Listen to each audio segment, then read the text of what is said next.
This is episode 23 of the Positive Postman's podcast. And we talking all things Stop Six tonight. So I'm from Stop Six, as many of y'all know, and I love my community and I always try to boost my community. Now this man right here is a childhood friend of mine who can tell you just about everything from Stop Six. And this is my partner. We call him Byrd. His name is Donnell Byrd, but we call him Byrd. What's up? Welcome to the podcast, man. Thank you, brother. Thank you for having me. Yes, sir. It's been a minute. Yeah, it's been a minute, man. You know what I'm saying? Yeah, I know you saw the story with Lil Dave. Yeah. And we was talking about the Sheep Palace. Yeah. And you wanted to talk about that. Yeah. So So we're gonna talk about it. yeah. Okay. Yeah. Yeah, we can get into that. Let me give the people a little backstory. When we was kids, y'all saw me talk about a guy that was shot at point blank range, and the guy that shot at him missed. Well, this is the guy right here who God saved his life. Say, man, God is real. If you don't believe that, if you don't believe nothing else, believe that. Yeah. I mean, this man was point blank range, pointed this gun right at me.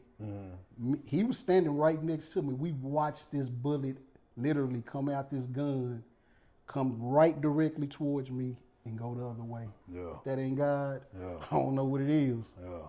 You know. So take me back to what happened before that. What was the story leading up to it? It ain't no story. I didn't know the dude. I didn't know. I'm gonna jog your memory. If you remember correctly, right before that happened, we had just got through hooping. Yeah. We walked outside, and you know everybody was kind of hanging out a little bit. And me and you was having a conversation. I don't really remember what it was about, but that's when the guy walked up, and I don't even remember if he said anything. Yeah. I just remember him raising that gun up, and I was in shock, you know. And he shot, and thank God, you know, he missed, turned around, he ran off, you know. And if I was to see that dude right today, I wouldn't even know who he was, you know, because I didn't know him. That was my first time ever seeing him. Now, for those who don't know what point blank range is, explain to the people what point blank range means. Man, that dude was maybe, what, 3 or 4 feet away from me, man. Yeah. I mean, I could almost reach out and touch him. Yeah. You know, if I'd have lunged at him, I probably could have grabbed him. But man, that was that was a crazy day, man. You know, and I tell people that, and a lot of people don't believe me, but you being there, you know it was true. I was an eyewitness. Yeah. So what was it like after that happened? I mean, when you left and went about your business. To be honest with you, man, I really didn't even really think about it no more. To be totally honest with you, I didn't think too much. I didn't think about it no more because I didn't know what it was about, you know. And I truly believe he thought I was somebody else. Okay. And then after he shot and he actually saw me, he realized that's why he just took off running, you know. Yeah, because he didn't say nothing after he shot. He just ran, you know. And did nobody chase? And it was kind of crazy, remember, because me and you were the only two people that really knew what was going on. You know, so yeah, that was a crazy day, man. But like I said, I didn't really think too much of it after that, you know. Yeah, I was thankful. Yes, sir. You know what I'm saying? Like I say, I know God is real. Believe that. So do you look back on it now, or is it a thing of the past? It's a thing of the past, you know. Because it was what, like 1990, what, 4 or 3 or 2? Yeah, something like that. I know I was in my early 20s. Yeah. Early 20s. Had to be because we were still playing ball, so. And one thing I know, it had to be before 93 because I don't remember Bloods and Crips being out yet. No. Yeah, it was before then. Yeah, it wasn't no Bloods and Crips yet. No, wasn't nobody banging yet. We hadn't got them stories from Jamal and them yet. Yeah. You know, so, The Chic Palace. All right, let me give y'all a little backstory on the Chic Palace. Now he's gonna be able to give you the story in detail. Now we had a club on the corner of Truman and Stallcup on the 5500 block of Truman called the Chic Palace. And this particular night at the Chic Palace, we had one homeboy that was cut in the neck with a box cutter, and we had another homeboy that was cut in the stomach. And from what I heard, his guts were hanging out. Oh, yeah. And we about to hear from an eyewitness of what happened that night at the Chic Palace. Okay. Somebody else got cut that night too. Okay. That'd be you. That would be me. Okay. Nigga went to work with that box cutter. Yeah. And this is what happened. True story. We were in the Chic Palace. You know, we had been in there chilling, just hanging out, having a good time. And Chic Palace was a BYOB. So, you know, we brought our own bottles. We had a cooler in there, and we had been in there for a while. So at the time, right before the incident started, everybody that was in there with me, because it was maybe 6 or 7 of us, you know, but they were up just mingling around in the club. I was sitting at the table with our drinks, just kind of watching the drinks. Yeah. And I was talking to this couple. It was a woman and this guy sitting in front of me. And we were talking. This is what exactly happened. This was, you remember, if anybody remember Brady, and around that time, Brady was doing his little striptease little deal. Yeah. So I guess he was feeling a little something that night. He decided that he was gonna get up on the stage and do a little strip. So me, I started heckling him. Yeah. Just, you know, I'm heckling him, and we laughing, include the people in front of me, they laughing too. So as I'm saying this, I hear somebody behind me say, "You just mad because you can't get up there." Okay. I look behind me, I see it's this little skinny little chick, little dark skinned chick. And I'm laughing. I said, "I don't want to get up there." She laughing too at the time. Yeah. She laughing at the time, but she just kept on. She just kept coming back at me, And I'm laughing, and she was sitting there with a young lady. Yeah. Now, mind you, they were in there with 3 or 4 guys, but we didn't know this. And the reason I didn't know it because I didn't see them come in, neither did anybody else that was with me. You know, so me and the girl, we started kind of having words going back and forth, and she said, she called me out my name. She called me a B, N-word. Yeah. In return, I called her a B. Well, that didn't sit too well with her. Right. And what she did was she came from around that table, and she was a little skinny chick. She punched me right in my mouth. Damn. She punched me in my mouth, and when it caught me off guard. And when she punched me, she cocked back to punch again, and I grabbed her. Yeah. Now, the guys that were with her, obviously, that's all they saw was me. You know, I'm grabbing her. It's understandable, and they rushed me. So it's like, I know it was 3. I think it was 4 guys. I knew it was 3 before they rushed me. But they were kind of small guys, so when they all grabbed me, their momentum took me to this booth, and we fell on the booth. And once we fell, I kind of like flipped over them. And as I'm doing it, here come the cavalry. Yeah. And we started fighting. We didn't know that the dude had a box cutter. And so they kind of broke the fight up a little bit. They rushed me out the door immediately. I'm the first one to go out the door. So when I get outside, I'm standing right by the door. Because for number one, I left my jacket and I wanted to go back in there and get that. But to be honest with you, I'm waiting on them to come outside too, because I'm mad. So the next thing you know, they kind of usher everybody out that was with us. They came out and we all standing there. When they came out, so we standing there, when this other group that we had got into it came out, we just started back fighting, and the dude just started slicing, cutting everybody. He cut me first right here. Yeah. Did nobody know it though. He cut me first.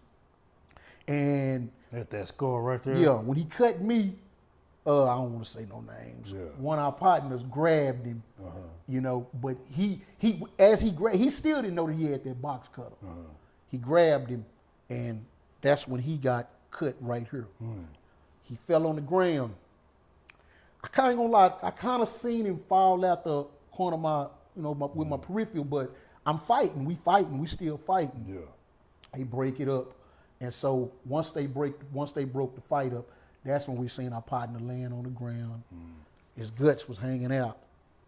One of our other friends had on a shirt, like a sweater. He took it off and pushed his guts back up in him and tied it around him. And we called the ambulance, and he left. And and so we were all mad and upset, and we went to go get our little whatever. And we did ride around looking for them, but we never found them. And that was basically the end of it. Nothing ever happened after that. I know I never did nothing else. Yeah. And like right to the day, if I was to see the woman, I wouldn't know who she was, or the guys. I didn't even remember them the next day. So. Now, what about the person that got cut in the neck? Let me say. I mean, we was all right. Our cuts was pretty much the same. I mean, it wasn't, to me, they wasn't no life-threatening cuts except for the guy who got cut on his stomach. That was the only life-threatening. Ours was just kind of nicked the skin. Yeah. It wasn't nothing, nah. So that's why he was able to get sewed up with some needle and thread down the street. Now that part, I don't know nothing about, because I don't, man. Now that's the part I don't know. Okay. I can't speak on that. I can't say that's true or false. If that happened, hey, but I don't know. I don't know because and I'm being honest, my cut was like, it was from there to there. Okay. That's damn near hit a vein though. I didn't go get no stitches. Yeah. I mean, that's what I'm saying. I'm bleeding. All week, you know how you apply pressure to it until I got to the house and was able to doctor on it. But as far as I don't know about that. If that happened, I was not there. So the man that got cut in the stomach and his guts was hanging out, did y'all go to the hospital with him? No, we didn't. We didn't because we you know what? And that's crazy that now that I think back on it, we didn't, because after we made sure he got in that ambulance, we were still on a go mode. Like, let's go find these dudes. Now that happened, it's like, let's go find them. We, like I said, we went, did what we did, got our little stuff, we rode around. And it was so, it was like, man, like what, 2 or 3 o'clock in the morning when this happened. So I'm pretty sure they left. Because they was outnumbered anyway, and then they had got, we deep. Yeah, we put a kind of hurting on them a little bit. So now they was from Stop Six also. Yeah, right. They were. Yeah, they were. That is why we couldn't find them, because they left on foot. You know what I'm saying? They left on foot, and we couldn't find them. So they had to have been able to, duck off real quick. Okay. Yeah. Shoot down Elgin somewhere. Yeah, that is exactly where they went, down Elgin, Yeah. So yeah. So that was the second time God has intervened in your life. Man. Nah, that's probably about the 100th. Man, I can start telling you about some amazing stuff that God done got me through, man. Well, give me another one. We talking all things Stop Six today. That was. We take y'all back to 2003, July the 8th, 2003. This is during the times when I was hustling. That's when I was hustling, and I think I was doing pretty good for myself. I kind of stayed to myself, just was doing my thing. And this one particular night, these guys kicked my door in. At first I thought it was the police coming in, but then I quickly realized what it was. This was a robbery. And they came in, duct taped me, my mouth, my hands behind my back, beat me in my head with a pistol. If I cut my hair low, you would see a scar. It goes from the back of my head all the way, scar back there. So I was like telling the dudes, like, hey man, check this. I know what, and I wasn't this calm, but I'm telling them, hey man, I know what this is. Yeah, let me tell you where everything is. Yeah. After I gave them, man, I gave them my safe. I had jewelry sitting out on my nightstand. They took that. I told them I had money in my pocket. I told them about all of that. And so I'm thinking, okay, they got the stuff. They ready to go. Yeah. And this one dude pulled a mattress over me. And he was like, shoot him. And dude shot the gun, but it didn't go off. You just heard the click, click, click, and then you heard somebody say, man, let's get up out of here. We've been in here too long. And then all I heard was footsteps. And they was gone. And the crazy part about that was because I was living with my girlfriend at the time. She was in there when all this happened too. And they duct tape her too, but not like they did me. And so she was able to free me. And by the time she got all the duct tape off of me, the police was at my front door. You know, it was just strange because this was like 2 or 3 o'clock in the morning when this happened. And like, who called you? And you know, it was crazy. Damn. Where was you living at? I was living in Winston, in Stop Six. Okay. I remember one time, man, we got into this fight. Me and a group of my friends, we got into a fight with some Mexicans, and dude pulled a knife out, hit me in the head with it, split me open.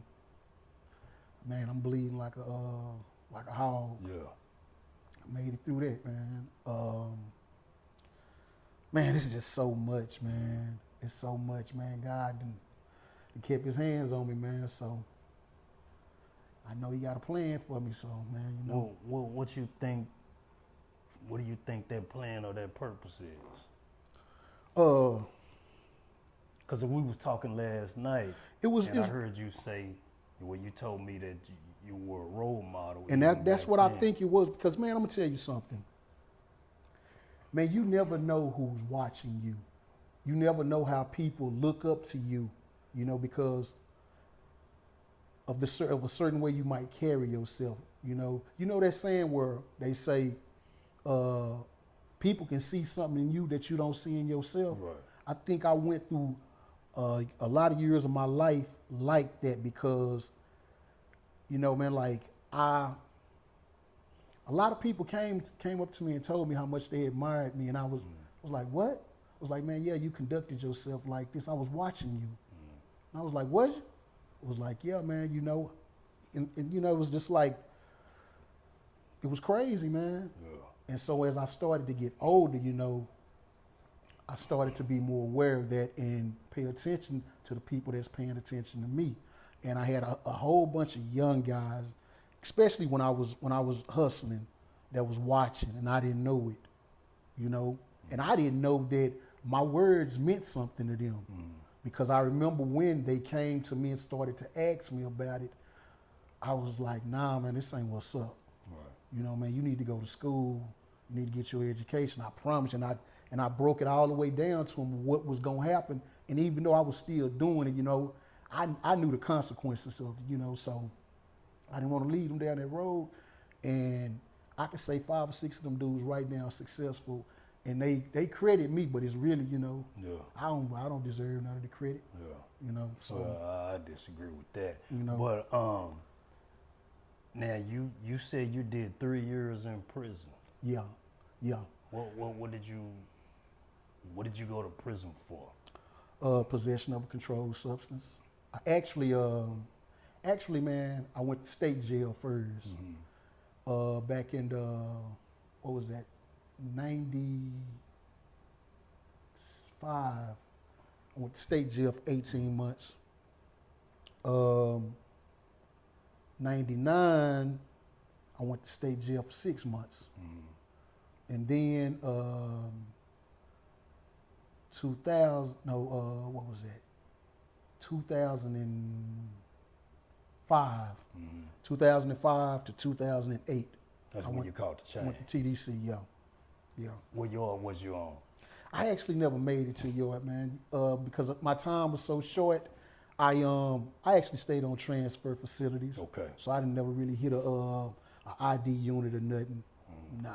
Only units that and they really wasn't ID units like holiday unit, stuff like that. But they not really units. They just it's really you just going, you really getting processed in. So I didn't have enough time to make it to a unit or nothing. Nah, I didn't. Did you learn anything when you was in prison? Yeah. What'd you learn? I learned that I didn't want to be there. Yeah. That was the number one thing I learned. You know what I'm saying? Because man, prison, I'm gonna be honest with you, man. People say like you go to prison to be rehabilitated. But once you get there, that rehabilitation is on you. You have to rehabilitate yourself because all they do, their job is to humiliate you. Yeah. It ain't no you. That's on you. And I'm not saying that everybody, all the correctional officers and everybody down there was like that. But for the most part, that's what it is, and I understand it. Because it's really, punishment. Yeah. So you they doing it so you don't want to come back. But unfortunately, we get out and think we smart or we can beat the system or we can do it better this time, and we found out that hey, you can't. Yeah. And this is the thing, man. I'm gonna tell you.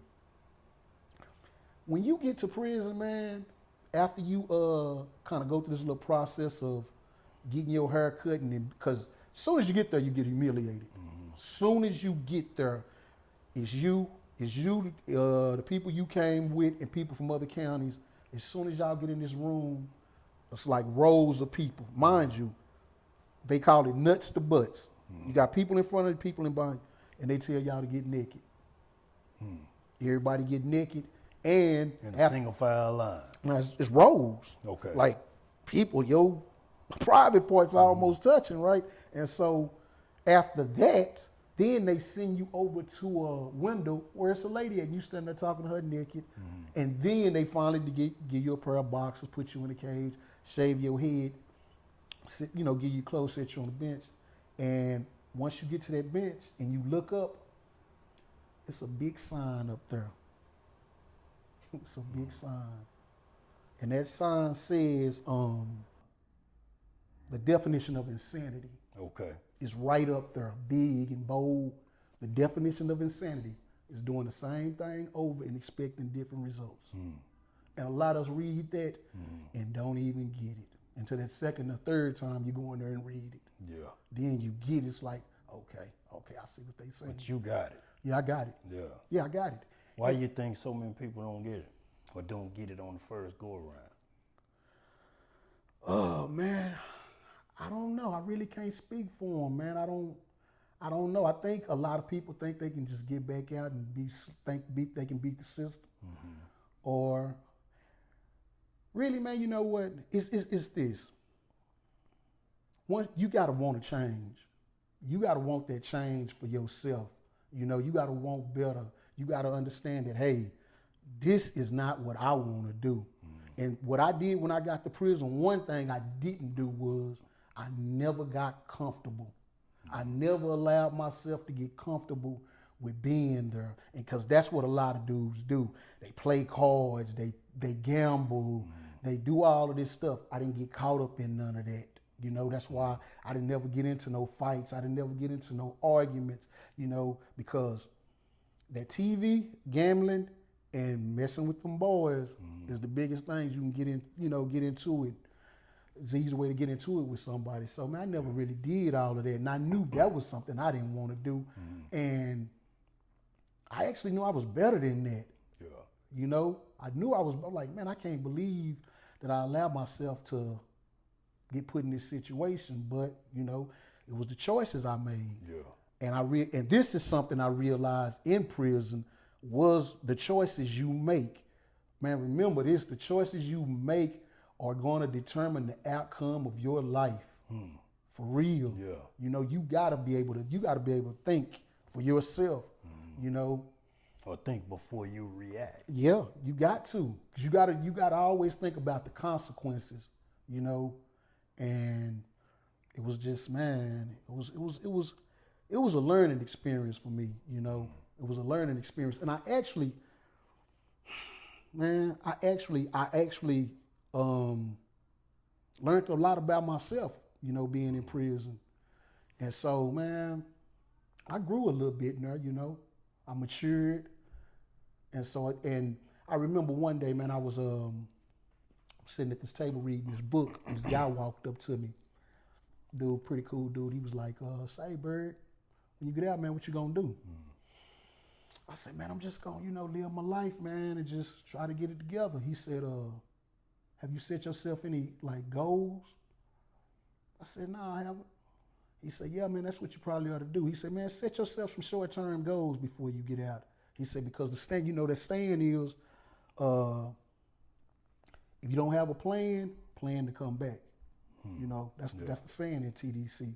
So I sat down, I wrote myself a couple of goals that I was gonna do when I got out. I prayed over it and I put it in my Bible. That's what he told me. He said, man, after you get through, pray over it and keep it in your Bible, you know. And I did. And then after I did that, as a little time went on, I started setting long-term goals too. Prayed over them and put them in the Bible. Thank God right now, I done reached every one of those goals. Every one I've reached. You want to share some of those goals? Just getting out, being productive in society, you know, doing what I'm supposed to do, being the role model that I want to be, you know, working, just, man, being a leader, trying to help, you know, being a helper. I try to help anybody I can, you know. Man, just being a better me, really, man. Yeah. You know, really, just being a better me, that's it. Not that I was really a bad person, but I made a lot of bad choices, man, a lot, you know, so. So what do you do now? As far as? And what your employment? Oh, I'm a lead at Trinity Metro over the custodians. I've been there for January, it'll be 3 years, man, and I love my job, man. I love it, man. This is the first job that I've had, man. I don't mind getting up, going to work. I can be the first one and the last one to leave, man. I try to always go above and beyond, you know, and I just try to, man, show integrity. Right. You know, that's what it is. Try to show integrity, man. And for a lot of y'all, if y'all don't know what integrity is, man, it's just doing right when ain't nobody looking. Yeah. That's what it is, basically. Yeah. You know, so. So when you say you the leader, how many people do you oversee? 4. Okay. Okay. So you got a 4-man crew working on it. It's really not my crew.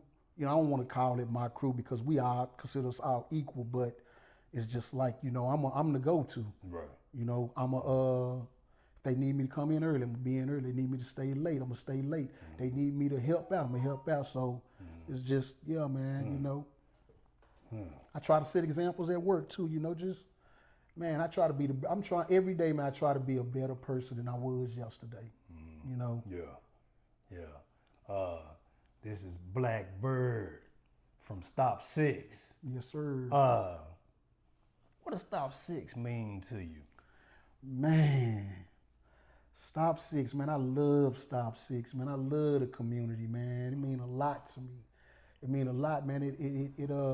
It shaped and molded me too, you know. Man, it's a lot. I've seen a lot of good brothers come out of Stop Six, a lot of good sisters, man, come from Stop Six. I know everybody say this about their hood, but man, it ain't no hood like Stop Six. You know what I'm saying? If you had to grow up there to see, because, and why I say that, because it was a small, Stop Six is not a big neighborhood, it's small, but it was close knit. We was all close. Everybody knew each other.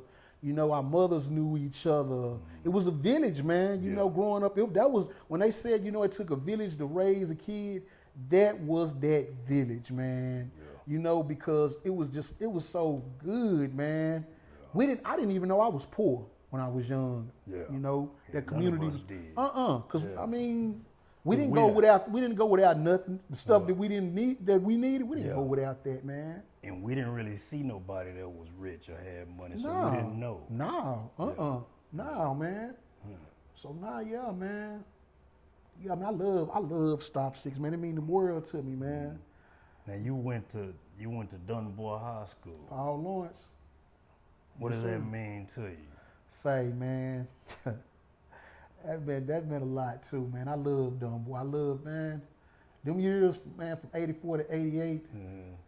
Man, I wouldn't trade them. I wouldn't trade them in for nothing in the world, man. We had so much fun at school, man. I mean, we was having so much fun, man. Yeah. You know. So, and you played for Coach Hughes for a year. Yeah. Okay, your Well, freshman actually, man, yeah, Coach Hughes, but I consider myself more of Rambo. Coach Rambo liked me. Okay. He liked me. He told me one time, he was like, man, I see something in you. He said, you can ball too. He said, I see something in you. And me and Coach Rambo would sit down and talk. But yeah, you know, I played that freshman year. Yeah. What was it like? Who was all on that squad? Man, 22 killers. Yeah.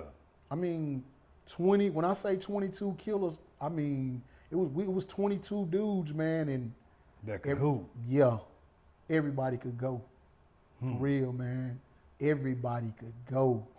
Man, Pookie, man, or Mr. Automatic, Buck, Yeah. Mr. Automatic, Pee Wee was a beast, man. Little Pee Wee, Yeah. that was a beast on that court, man. Yeah. Rand, of course, everybody know Randy. He took Right. off after that. Well, Derek, he didn't play freshman with us, but Yeah. I mean, everybody, man. I can just go on and on, man. Man, them dudes was cold, man. That was some. Say, man, y'all thought y'all saw something at Wilkerson Grind every weekend. No, Yeah. no, no, man. The real stuff went on in that gym at 5700, man. Yeah. With no air conditioning. With no air conditioning. Yeah. You know, man, that's where it went down. That it was some stuff seen in there that you would never see, man. Them dudes, yeah. So I gotta ask you the same question that I asked Big C, Charles Hickman, Randy Williams, Derek Daniels, Mark Chambers, Durrell Brother. I gotta ask you the same question. Okay. Who is your all-time starting five? Dunbar Wildcat basketball. Man. Okay, my starting point guard, of course, is Mr. Derek Daniels. Yeah. Of course. Yeah.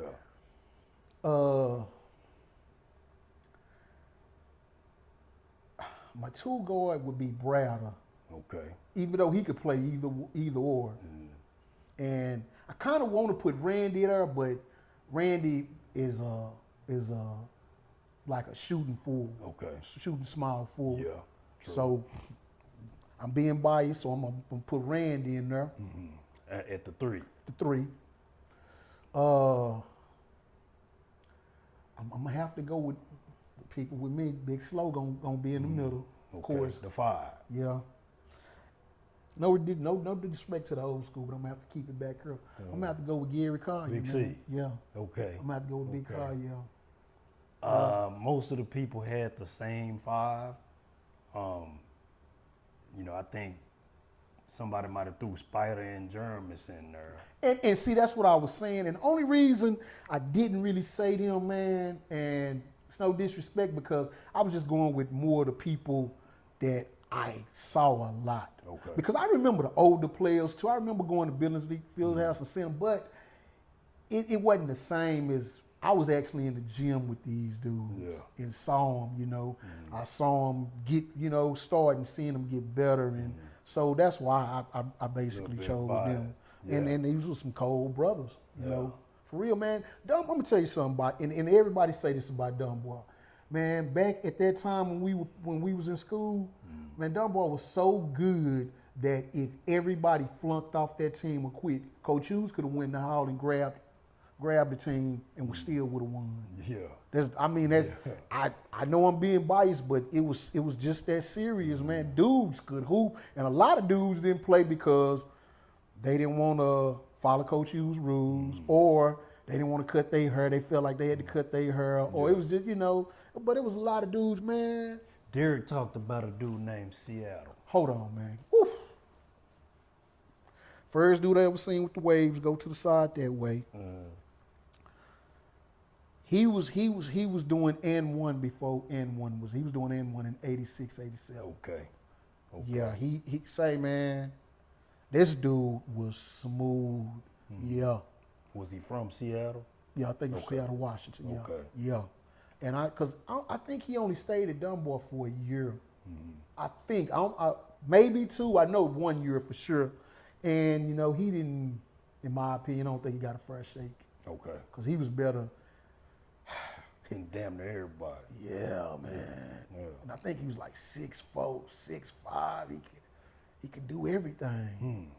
And I seen something, but I'm gonna leave that alone. I seen him do something, man, and I know we out, man. This dude did something one game, man, that people, no, not one game, we take that back, in practice. Okay. And people wouldn't believe it except for the people that was in there that actually saw it. And it was, listen, man, dude come down the right side. He go up for a dunk.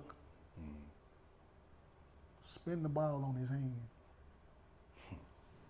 Boom! That's it. Practice over. That's it. That's it. That's it. Coach Hughes actually stopped practice. Stopped it. That was it. I think everybody wanted to stop. That was it. That was it. Yeah. Okay, man. We talking all things Stop Six. Yes, sir. Give me your fondest memory, man, of growing up in Stop Six. My fondest memory. Oh, man. It's a lot of them. My fondest memory, man, really was the times being at my grandmother's house with my cousins when we were younger. Those were the fondest times. I mean, because we just had so much fun being, just being around our family. That was it, man, when I was younger.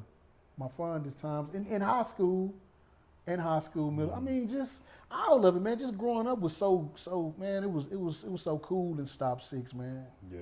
It was really cool, man. So and Stop Six got hit with the crack era. It got hit with the gang era.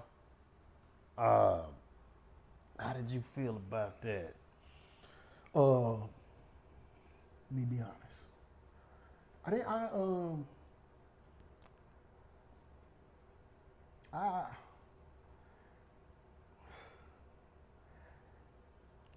really like it, I really did a lot of it I didn't like. I didn't understand. Let me say that. Because the gang thing especially, I didn't understand it. That's why I didn't gang bang. So when it hit, man, I kind of, because you got to remember, at first it was just Crips. Right. And to be honest, I didn't know what a Crip was, But when the Bloods came into play, I actually kind of thought it was just gonna be a fad. I thought it was just gonna be some fighting. I didn't know it was gonna get to killings. To be honest with you, I thought it was just gonna be. You remember how they had the little gangs back? Before Bloods and Crips. Yeah, people fought. You had a couple of fights, and somebody might have pulled a pistol out and shot it in the air, but wasn't nobody actually trying to kill each other. So when this gang thing came, I was like, man, I couldn't see myself dying behind it. Because like I said, I didn't understand it.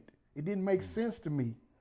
Yeah. Because, and once I started seeing like dudes was serious, and I'm like, man, this is crazy, because how you gonna gang bang and you got a family? You know what I mean? And then I seen dudes, there was a lot of dudes that was that was ready to die for their set, but not live for their family. They was ready to go put in work for the set, but not live for their kids. That didn't make sense to me. You know what I'm saying? And at that time, you know, I remember because I remember when it first popped up. I was in my early 20s, and I was like, nah, that ain't something I want to do. Right. I'm not gonna get involved in that. And then plus I had a younger brother, and you know, it was like, nah, we ain't doing that. You know, and I had influence over my brother, so I wasn't gonna do that. And then at the time I had my daughter yet? No, not when it first started. I didn't have kids yet, but it's just, you know, I couldn't see myself dying for that or killing somebody for it, you know? Yeah. But well, you know, we was always about money. Yeah, man. So you can't be. Yeah, and I'm gonna be honest with you, man. And this is my opinion, man, and no disrespect to nobody. I feel like the gang banging messed up the dope game. You know, because when they started gang banging, now it was like, hey, gang bangers sell dope. Yeah. You know, so now they looking for, and then like when they started banging, they looked at all of us as gang bangers. Yeah. You know, we young, the way we dressed, the way, you know, it was just messed up, you know, because I got jacked up by laws a few times. Tried to put me on gang files. I'm like, I don't bang, you know. So that was. Did you stop wearing blue? Yeah. I didn't wear, I'm gonna tell you something. I didn't wear no colors. I didn't do it like when in the height of it, when it got thick, like 92, 93, I didn't wear nothing red or blue. I didn't wear none of it, you know. But now, a lot of the bloods around the neighborhood looked at you as OG. Yeah, and even though you didn't. And I wouldn't. Yeah. You know. Why do you think that is? I just think it was the way I carried myself. You know, and I always try to carry myself with respect. You know, because I got respect for myself and others. Yeah. So I think it was more the respect that I showed to other people. You know, so I think that's why. And I never was the dude to try to lead the youngsters astray. Right. Never try to say, hey man, let me give you this and you go do that and bring me back. I never did. If they did come to me, I would tell them, nah man, this ain't what I'm, I give you 20, 30 bucks before I, you know, get you a penitentiary stint. Nah. That was never my thing, man, you know. I always tried to guide people right, because, you know, that was it. But nah, you know, man. you had the answer for that. Yeah, man. If you didn't. Yeah, man. Yeah. And it's funny because I was talking to one of my friends today, and we were talking about the day that his brother got put down. We were there. Okay. And because it was funny that he actually got put down by some dudes younger than him. we was laughing about it, but yeah, man. So yeah, the gang banging thing, that was never my deal, man. I didn't understand it. Man, you know, within the next year and a half, they supposed to be knocking the King Center down. I've heard about that. You know what, Moon? I've been hearing about that for like the last 5 years. And supposedly they supposed to knock it down and put it somewhere on Rosedale. I don't know if that's true, but that's what I heard. Yeah, man. Yeah. Man, that center, man, that was like a second home to us, man. Yeah. You know, we spent a lot of time at the Martin Luther King Center. And it's sad that this generation of kids didn't get to get the things that we got to get out the center. Remember, because they had programs up there. You remember when Mr. Pickett came? Yes, sir. You know, that was, yeah, man, and that was like one of the best programs we had up there. I remember, you know, we had free lunch, man. We had Coach Nays, Miss Johnson, Miss Jones, man. You know, people that actually cared about us, that, you know, watched over us as our parents, you know, when we was away from our parents, man. They made sure we was all right, you know. Man, it was... Yeah. Yeah, Mr. Pickett used to bring some good hot food. Oh too, yeah, didn't he? oh yeah, Yeah. Them chicken fried steaks. Yeah. Yeah, you know what I'm saying? Because some Yeah. days, stomach was touching me back, man. We Yeah. was looking Yeah. forward to them meals. Now we every once in a while I would come up on $1 or $2, and they had these $2 chili dogs. Oh yeah, At the store. yeah. I So remember that. We would get the $2 chili dogs, and a bag of chips was 25 cents back then. Yeah. And we would get a 40, and we would share. Yeah. A lot of us would share the 40 ounce. Yeah. So we would have a 40 ounce cup of chili dog, but that wasn't the way to eat. Nah. You know. I mean, we was teenagers, so yeah, man, yeah. But the chicken fried steaks and the fried chicken, I mean, that was a beautiful thing, Yeah, man. yeah. Rest Remember in peace. Mr. Pickett did? He died. Oh man, rest in peace. Yeah. Yeah, man. I didn't know till Tyrone. I think it was Tyrone Washington that posted. Every Thursday he came, showed up faithfully. Was it on man. Thursdays? Every Thursday. Okay. I never forget that, man. Because to be honest with you, I was one of Mr. Pickett's favorite people, man. Okay. Yeah, I was. Because I like before he came to the center, he actually came to Dunbar. Because I think y'all was still in middle school at the time. I think so. And he came up there, and that's how we cut into him. And he started taking us to church with him. Okay. And he would ask us, hey, what y'all doing? We like, hey man, we hang out at the center. Like Martin Luther King Center. Like, yeah, and he started coming through, man. Yeah. With food. With food. Man, with groceries.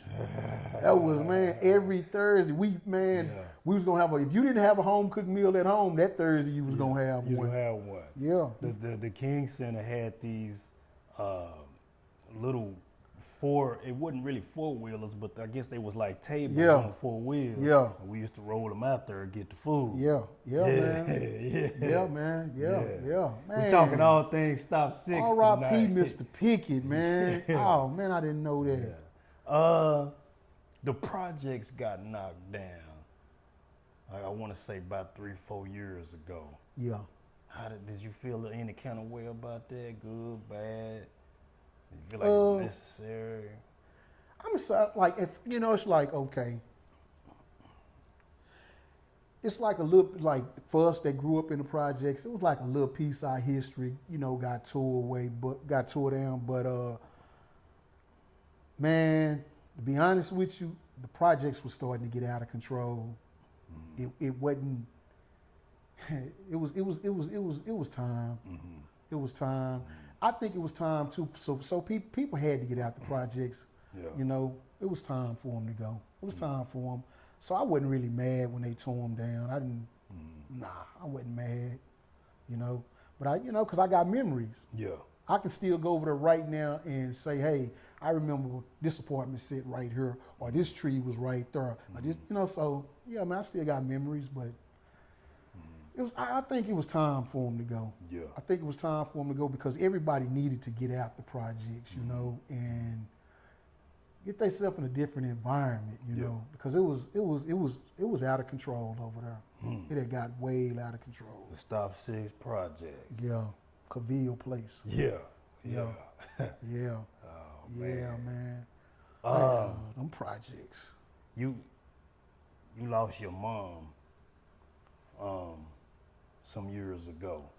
Some years ago. Yeah. Yeah. How many years ago was it? 27. Okay. Lost my mama in 98 and I'm still looking for answers. Yeah. You know what I'm saying? Yeah. But yeah. What would you say to somebody who haven't lost their or still got their mother? Love your mother. I mean, man, love on your mother. Cherish her. Man, just hold on tight to her, man, because I mean, man, my mama died young. My mama was like 49 or 50 when she passed. I think I was 20. I had just turned 29, so yeah, she was 49 or 50. And man, that's a pain that I can't even explain. I mean, I still feel it right to this day, because I think about my mama a lot, because I know she in me, you know, my mama in me. We was really close. Man, I prided myself on, like I did stuff, and I don't want to try to act like I was an angel because I wasn't. But I prided on never bringing trouble to the house. I ain't never give my mama I ain't never give her no problems, you know. I never did. And I prided myself on that because she didn't deserve it. She worked too hard. My mama she had 3 kids and she made sacrifices, man. I mean, working 2 and 3 jobs to, you know, just to provide for us. So, man, I miss my mama dearly. I ain't gonna lie. Yeah, man. Yeah. So You told me yesterday we was talking that you never portrayed yourself as a gangster. No. Stop Six is a gangsterous place. Was it hard for you to not portray yourself as a gangster? No. Because growing up, I never wanted to be one. You know, my aspirations were sports. I liked music. I would writing raps. I was more of I was more cool, cause I grew up in the cool era. Yeah. You know, before the gang bang, we grew up in that cool era. You know what I mean? Yes, sir. So it was like, you know how everybody like now they get crunk. Back in the day, we didn't get crunk. Everybody, it was more laid back. Remember, getting crunk was considered being wild. Oh man, you acting wild. You know what I mean? We didn't do all of that. It was more laid back. You know, it was because we was more mature. Yeah. You know, so yeah, man, I didn't want to be a gangster. And then, I gotta say this, man. I gotta say his name, my boy, Stop Six Jeepster. Yeah. My boy, man, that's my boy. I remember, man, when I was 15 years old, we used to hang at the center, and Jeepster told us, he used to say, man, we players. I said, we players? He said, yeah.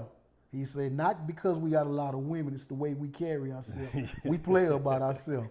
And say, man, I don't know about everybody else. I took that to heart. Yeah. I'm a player. And so I was just like, man, I'm laid back, dude. I don't all that old, you know, because I never wanted attention drawn to me, you know. So that was I took that and ran with it. Yeah. And it's still Stop Six Jeeps, my OG.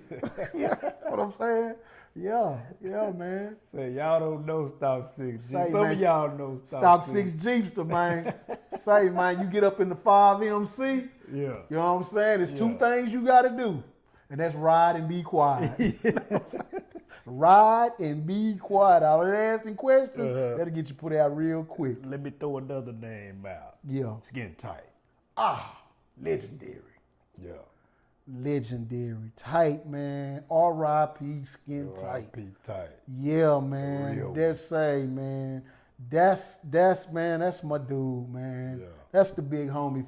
That's the Stop Six big homie right there. Yeah. Skin Tight, man. Tight told me one time, he said, if she want to ride with you, she got to have 3 things. Oh, yeah. He said she got to have some ass, some grass, or some cash. He said, if she ain't got none of them 3 things, don't even let her get in the car. Yeah, man. And I was a kid when he told me that. Yeah. And it stuck with me. Yeah, man. Old Tight. That was my boy. Tight, man. Oh, man. Yeah, man. Tight was a pillar in the hood, man. Yeah. For real, man. And could hoop, too. Oh, yeah. He claimed that he owned the 3-point record in the center. That was his claim to fame. I'm going to give him that because that's debatable. Because you know what I'm saying? ain't going to. The center? I don't know, man, because I put up a couple of them myself. You know what I'm saying? So but you know what, though? I'm going to say this. I'll say this. Tight is the all-time leading scorer at the center. Yeah. I give him that. His record. Yeah. More steals, rebounds, more games played. Yeah, because he was hooping in the 7. Yeah, you know what I'm saying? Yeah, So he was a player coach. Yeah, man. You know what I'm saying? We got to say, Say, Tight should have we need to make a Martin Luther King Hall of Fame for my boy Tight, man. Yeah. For real, that was my dude, man. Tight was cool, man. Yeah. That was my partner, man. I miss Tight. Yeah. Rest in peace, Skin Tight. Skin Tight, yeah, For sure, man. For sure. Yeah. Did you see Face on Club Shay Shay the other day? Yeah. I didn't see the whole thing, but I seen a lot of it. Yeah. I seen a lot of it. Yeah. What you think? Yeah.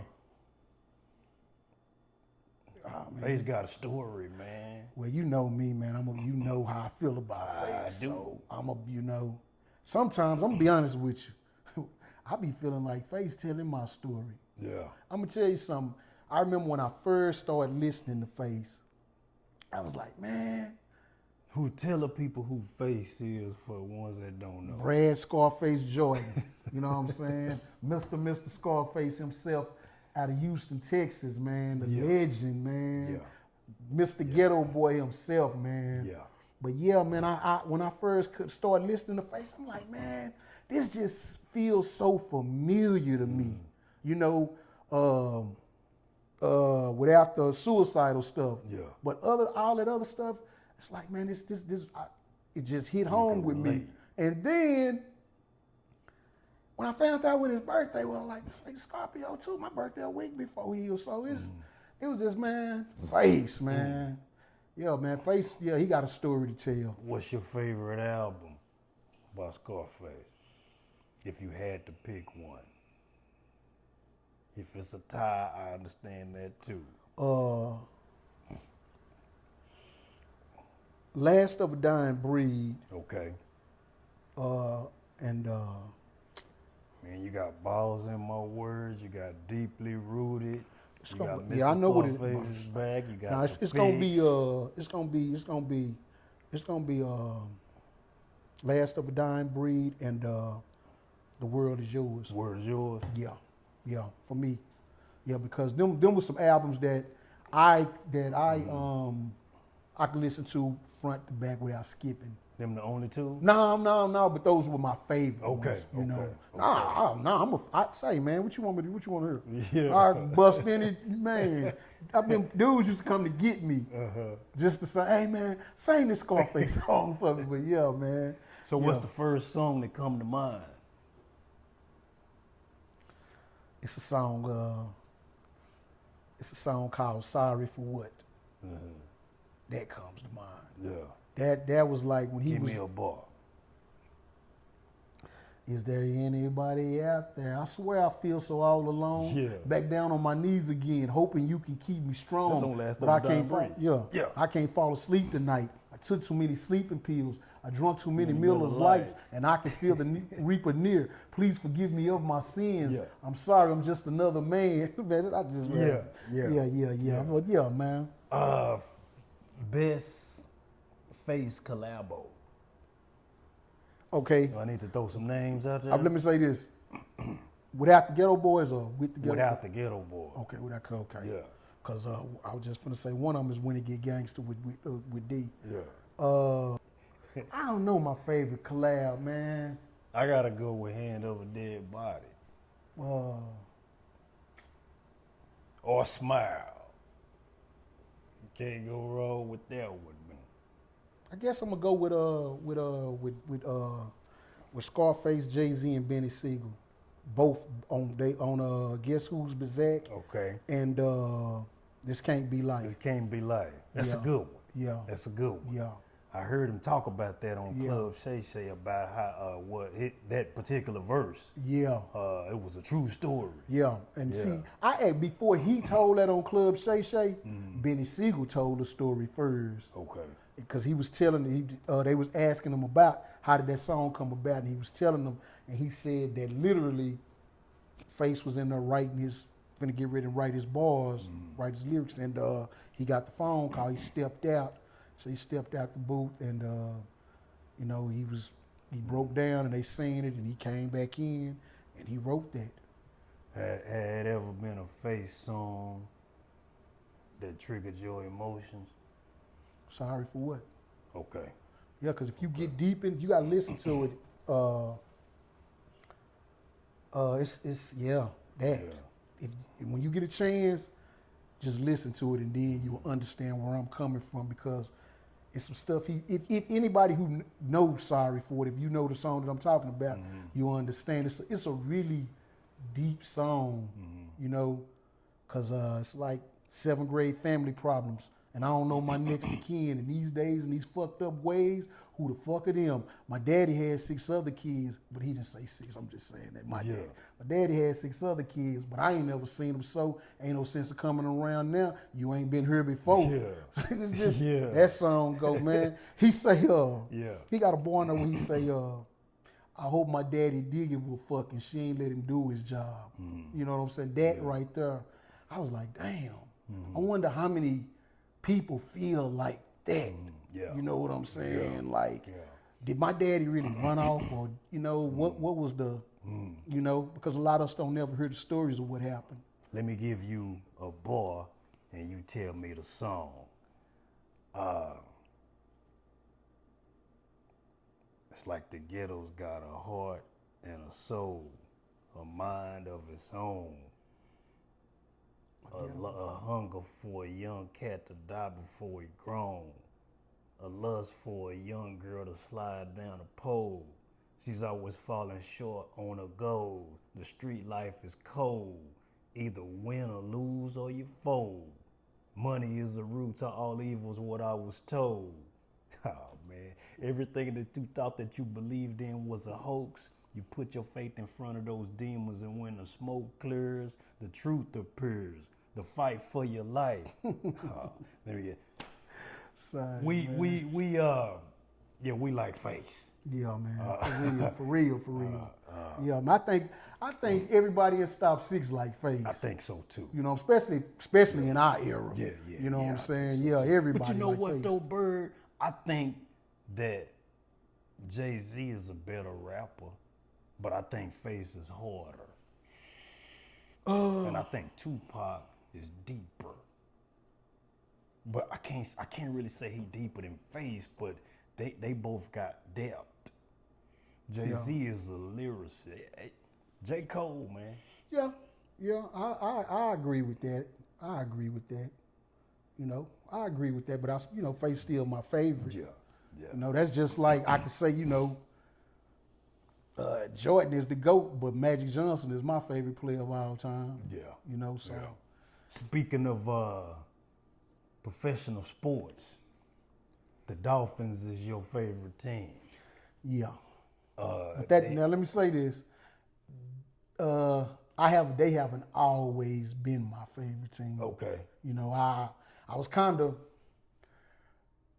put in a place to where I had to kind of pick them. Okay. Now, I didn't have to pick them, but I was forced to pick a team because you know how we go back and forth about each other teams, and I don't got a team, so it's easy for me to, to try to down somebody. So it was like, well, you don't have a team, pick a team. So at the time, it was out of the Dolphins and the Raiders.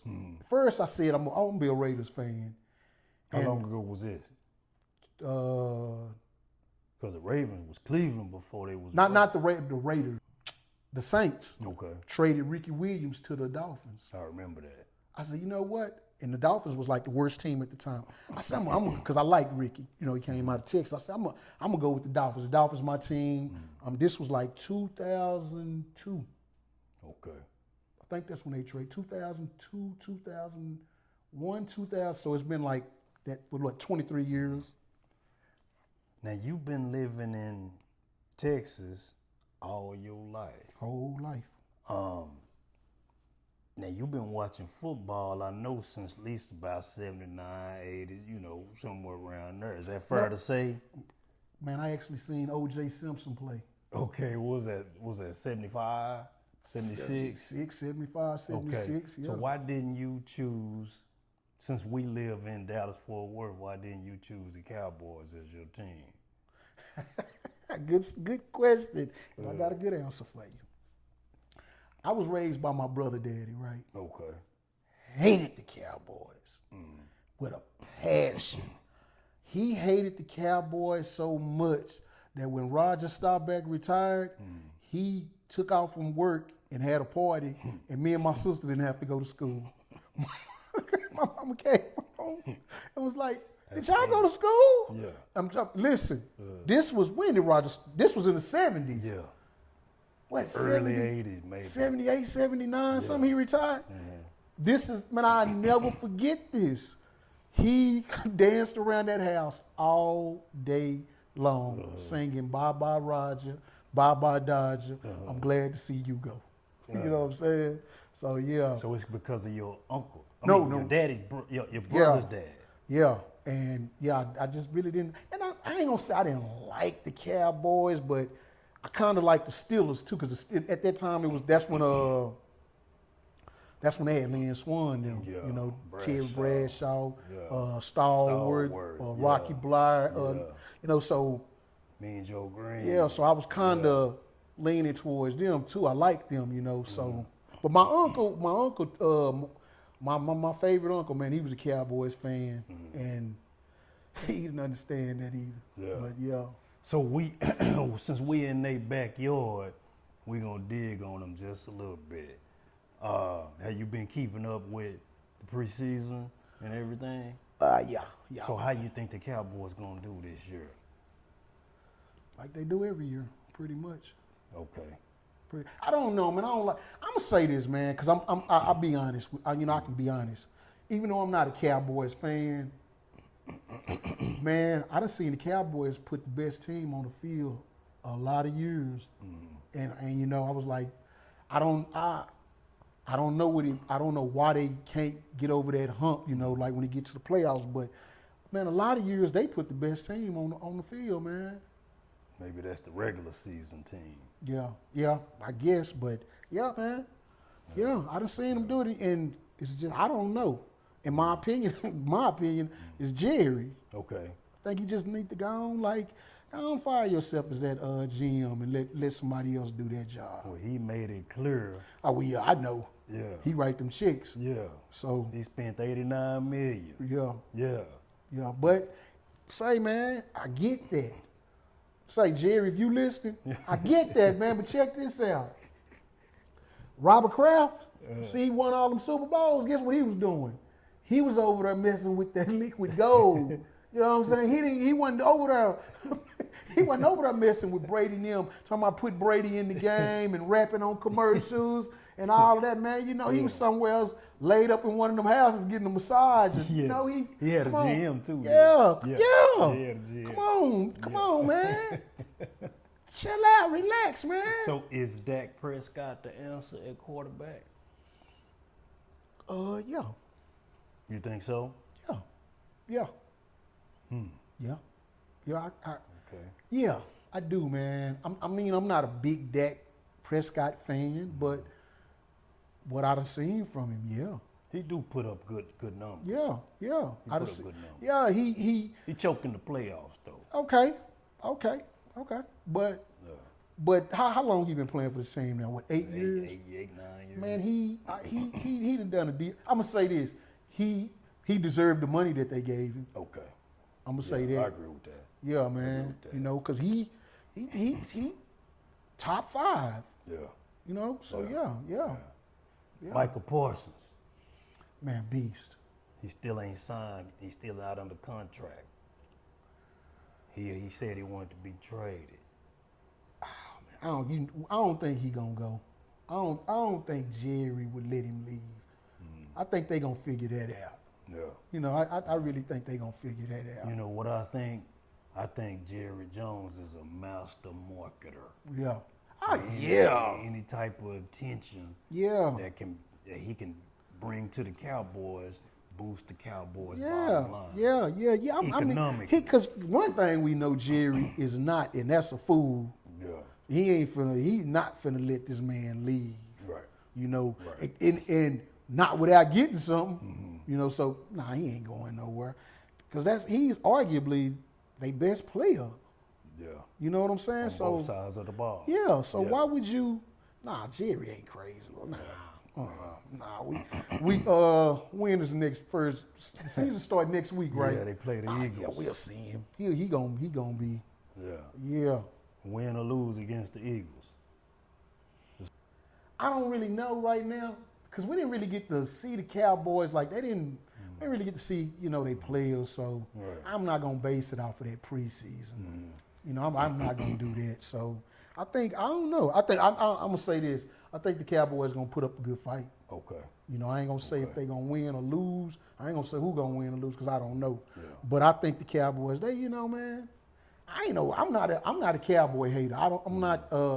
I'm not a Cowboys fan, but I'm not one of them dudes every Sunday I'm rooting on the Cowboys to lose. Yeah. Only way I'm rooting for them to lose if my number need to hit. Yeah. Hey, Or if they playing your team. yeah, you know what I'm saying? Other than that, Yeah. The LA Lakers, Say your team. the hottest ticket. You know what I'm saying? What they gonna do this year? Listen, man, we done won the championship in every decade. Yeah. Ah, man, this year. Now, the argument that you would get is y'all won in the bubble game, Okay. and a lot of people got an asterisk by the bubble game championship or the bubble season playing in the bubble Okay. because of COVID. Okay. Well, let me say this. Everybody who's saying that, they only saying it because it wasn't their team. Because if they just like me, hey, that's a win. That's a championship on our belt. I'm accepting that. If it would have been anybody, they was playing. Your team was playing too. They just didn't make it. They lost. So, I mean, yeah, man, I'm taking that championship. Yeah. Every decade. Every decade we done won. Huh. Yeah. That's something to think about, right? Yeah, there. man, we don't want it every, and man, I'm gonna say because we've been here for every decade. Yeah, man, but Who's the greatest Laker of all time? Kobe. Magic my favorite, but I ain't stupid now. Kobe. What make him the greatest? I don't even think you gotta ask me that, man. We seen That's a this. fair question. What made him the greatest Laker, man? The way he approached the game, the intensity he brought to the game, the passion, man. Just the way Kobe prepared for the game, man. He was just a beast, man. He had a champion mentality. You know what I'm saying? Kobe, man. That was a bad dude, man. I remember, boy, I remember being in jail watching Kobe, man. I used to have everybody so mad, you know what I'm saying? Yeah. I'd be standing up screaming, change the logo to Kobe. Yeah, man. Number 2. Who? The second Greatest best Laker. Oh, you know who that is? Magic. Yeah. 3. Kareem. Yeah. 4. Because let me say this, man. The three I named could either easily be number 1 in my book. I'm gonna say this, and people might say you wrong, but I ain't gonna put LeBron in there. In the top Nah, 3. not top Laker. No, not Not that. top Laker. Nah. I can't put him in there because when he got to the Lakers, he was already who he was. Right. You know what I'm saying? He had already had belts up under. He had already had chips, and so I can't say he the greatest Laker.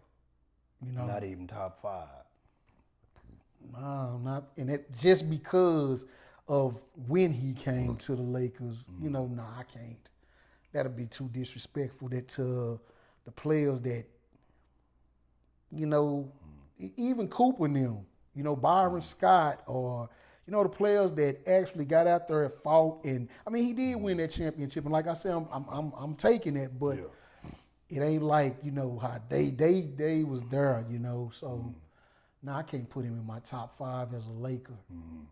He wasn't in my top 5, you know, as a basketball player, period. Of course, yeah, he in my top 3. In your top 3. Yeah. Who was at 3? Jordan, LeBron, and Kobe. That's my top 3. Top 3, no particular order. Yeah, Jordan number 1. And then Kobe and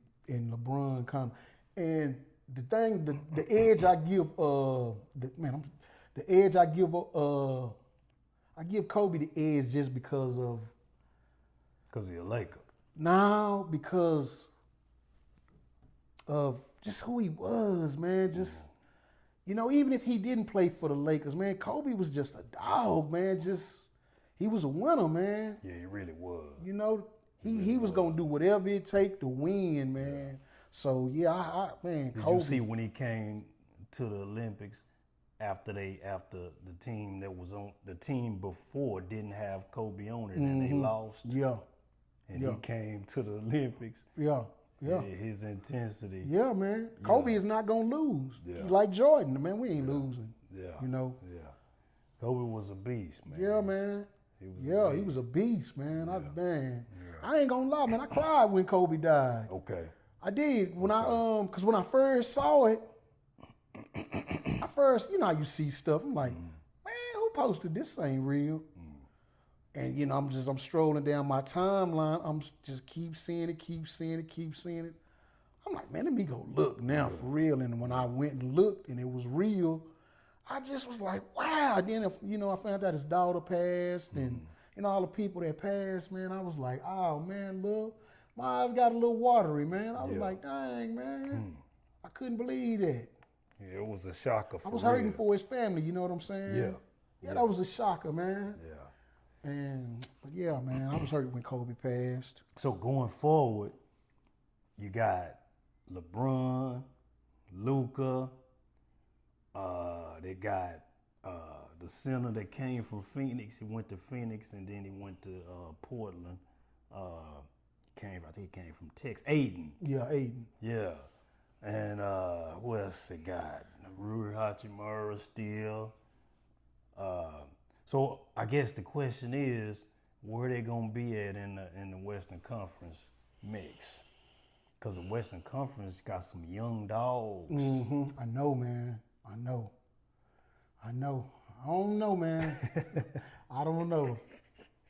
But we gonna be in the fight though. Okay. We'll be in the fight. Okay. I think we can make the playoffs. Yeah. I think we can make the playoffs. Well, say, man, yeah. It's been a pleasure talking to you, homie. Yes, sir. Yes, sir. Yeah. Yes, sir, man. It's real Stop Six right here. Yes, sir, man. Yes, sir, man. And man, y'all follow.